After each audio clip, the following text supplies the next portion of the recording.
Buckle up, ladies and gentlemen. A soggy edition of 3 Minute Ag is straight ahead. Alright, I'll be there in 3 minutes. I'll be leaving here in 3 minutes. Yeah, ought to be 3 minutes. Should have that ready in 3 minutes. Just give me 3 minutes. We are 3 minutes out.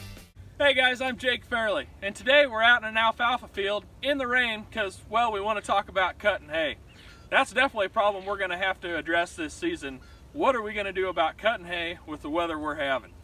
And a good chance of rain today into tomorrow. A widespread rain showers expected. There's another system as we head into Wednesday and Thursday. Here's a couple things that I want you guys to think of.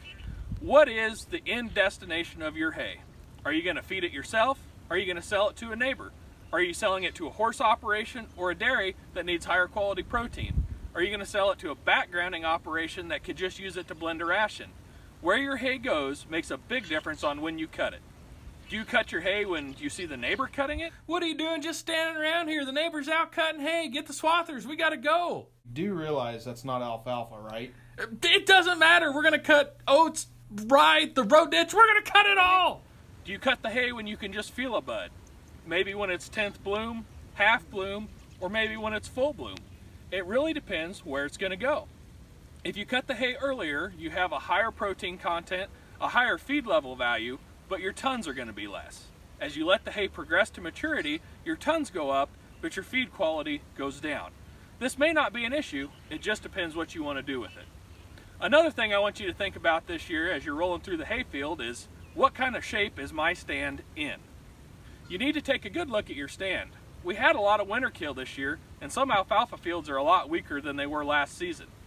If you have 6 to 8 healthy plants per square foot, and 40 viable stems or more, you probably have a pretty good stand of hay.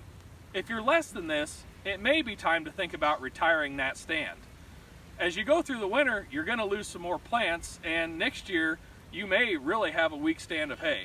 If you make some plans now, make some considerations now, next spring won't catch you by surprise. When you're out evaluating your stand, one thing that you need to do is get a spade and dig some plants.